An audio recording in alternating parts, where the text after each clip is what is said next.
Hello दोस्तों, आज की कहानी दो लड़कों की है जो आपस में दोस्त हैं, जो कि अपने ही गांव के एक स्कूल में पढ़ते हैं। दोनों अच्छे विद्यार्थी हैं, स्टूडेंट हैं। दोनों 11वीं के विद्यार्थी छात्र हैं। ये कहानी सन 1991 या 92 की होगी, जैसा कि मेरे रिश्तेदार ने बताया है कि जब दोनों दोस्तों अपने घर जाते थे तो उनके घर के बीच में एक सुनसान सा रास्ता पड़ता था। लोग अक्सर बोलते थे कि उस रास्ते को क्रॉस नहीं करना है, मगर ये दोनों लड़के मन चले। जब आप 11वीं 12वीं में होते हैं तो वो जानते हैं कि आपके अंदर का जो खून होता है बहुत उबाल मार रहा होता है। जो आपको लोग करने के लिए नहीं बोलते हैं वही आप करते हैं। तो दोस्तों, राहुल और अक्षय ये दोनों लड़कों का नाम है।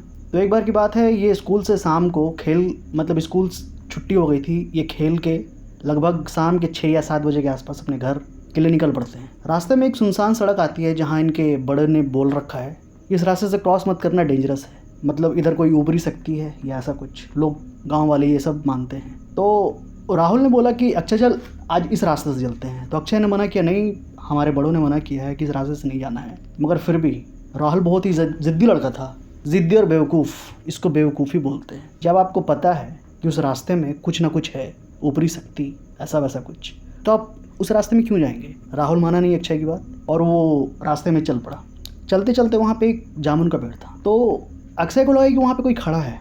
एक्चुअली खड़ा नहीं, उस पेड़ पे कोई है। तो अक्षय ने राहुल से बोला, देख वहाँ पे कोई बैठा हुआ है। तो राहुल को लगा कि ये मुझे डराने के लिए ऐसा बोल रहा है। तो अक्षय ने बार बार उसे बोला, इंसिस्ट किया कि भाई तू एक बार देख तो सही, उस पेड़ पे कोई ना कोई जरूर बैठा है। जब राहुल मस्ती मजाक में ऊपर देखा तो उसे भी कुछ एक साया टाइप का लगा कि वहाँ पे है तो कुछ। तो दोनों लड़के उस पेड़ के पास गए, जामुन के पेड़ के पास। और जब वहाँ पे वो दोनों लड़के गए तो उन दोनों ने देखा कि वाकई वहाँ कुछ बैठा हुआ है। वो इंसान या औरत ऐसा कुछ साफ नहीं दिख रहा था, बस एक साया, एक होता है ना एक हवे जैसा कुछ, हवे जैसा नहीं बोलेंगे, एक मतलब समझो कि एक परछाई टाइप की, काली सी परछाई, वैसे कुछ बैठी हुई थी वहाँ पे वो। और उसकी लंबाई लगभग 8 से 10 फीट थी। तो ये देख के दोनों लड़के एकदम डर गए और पीछे हट गए। फिर दोनों लड़कों को इतना डर लगा कि वो भगते भगते घर पे पहुँच गए। तो राहुल तो अपने घर पे पहुँच गया, अक्षय भी पहुँच गया। राहुल के साथ रात में ऐसा कुछ नहीं हुआ। दोनों लड़कों ने अच्छे से खाना पीना खाया, घर में किसी को नहीं बताया कि ऐसा कुछ हुआ है। बहुत खाना पीना खाने के बाद राहुल तो अच्छे से सो गया रात में, मगर अक्षय जो बहुत डर रहा था, अचानक से उसको फीवर हो गया। वो अपने हाथ पैर झटकने लगा और सपने में उसने देखा कि कोई औरत उसे अपने पास बुला रही है। वो बोल रही है कि मैं तुम्हें लेके जाऊंगी। वो सपने देखते देखते इतना डर गया कि चिल्ला पड़ा। बगल के रूम में उसकी माँ सो रही थी। अपने बेटे को चिल्लाता हुआ देख के अक्षय की माँ उसके रूम में आई और देखा कि उसका जो बदन है, उसकी बॉडी, अक्षय की बॉडी पूरी एकदम रेड हुई पड़ी है, मतलब लिटरल रेड, लाल कलर। वो देख के डर गई। अपने बेटे के पास वो दौड़ते दौड़ते गई और उसने पूछा कि बेटा क्या हुआ। वो अचानक से उठा। उसने माँ को बताया कि एक औरत मेरे सपने में आई थी और मेरे को बोल रही थी कि वो मुझे लेके जाएगी। अक्षय की माँ पूरी घबरा गई। अक्षय के पिताजी जो थे, अक्षय के पापा, वो एक चौकीदार थे, गेट कीपर। गाँव में एक सरकारी ऑफिस थी जहाँ पे वो चौकीदार थे। तो अक्षय का बड़ा भाई दौड़ते दौड़ते अपने पिताजी के पास गया और बताया कि घर में अक्षय के साथ ऐसा ऐसा हो रहा है। वो उस रात पूरी रात तड़पता रहा, उसका फीवर नहीं उतर रहा था, उसकी बॉडी पूरी जल रही थी। तो गांव के वैद्य ने रात में आके उसका इलाज किया, फिर भी वो शांत नहीं हुआ। रात भर ऐसे ही बीता और सुबह 8-9 बजे के बाद जब अक्षय की आंखें खुली तब अक्षय ने बताया कि वो और राहुल, उसका दोस्त, उस सुनसान वाले रास्ते से अपने घर आए थे शाम में खेल खुला के। तो अक्षय के माता पिता ने बोला कि जब मैंने मना किया हुआ है कि उस रास्ते से नहीं आना तो तुम क्यों गए। तो अक्षय ने बताई कि मैं आना नहीं चाहता था, राहुल ने मुझे ज़बरदस्ती उस रास्ते से लेके आया। तब अक्षय के माता पिता अब राहुल के घर गए।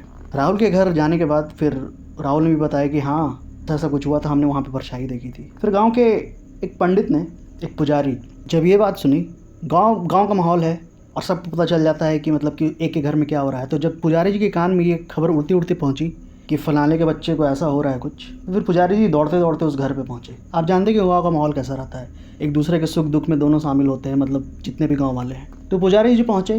तो जब पहुँचने के बाद पुजारी जी ने बोला कि इन दोनों लड़कों ने उस साये को जाके छेड़ दिया है। तो घर वालों ने पूछा कि इसका समाधान क्या होगा। तो पुजारी जी ने बोला ये बहुत खतरनाक साया है, ये आपके बेटे को इतने आसानी से छोड़ेगा नहीं। अक्षय के माता पिता डर गए। वो पुजारी से विनती करने लगे, प्लीज़ मेरे बेटे को बचाओ। और इधर अक्षय की हालत एकदम बिगड़ती जा रही है। शाम होते होते, रात होते होते अक्षय एकदम फीवर से एकदम पानी में नहाया हुआ है। कोई दवाई कुछ भी असर नहीं कर रहा है। सब भगवान का नाम ले रहे हैं फिर भी कोई असर नहीं। तो पुजारी जी ने भी ट्राई किया था मगर वो कुछ कर नहीं पाए थे इस केस में। तो उन्होंने अपने एक तांत्रिक दोस्त जिसको वो जानते थे, उसके दूसरे दिन कहीं से वो खोज के लाए। जब तांत्रिक ने बोला कि वो साया इसे लेके जाएगा और वो बहुत ज़िद्दी और बहुत पावरफुल, शक्तिशाली है, तो लोग फैमिली के, अक्षय के फैमिली के एकदम पागल से हो गए कि बाबा जी प्लीज़ कुछ करके इसे बचा लीजिए। फिर बाबा जी ने 2-3 घंटे तक अपनी आँख बंद करके एकदम मौन रहे, चुप रहे एकदम।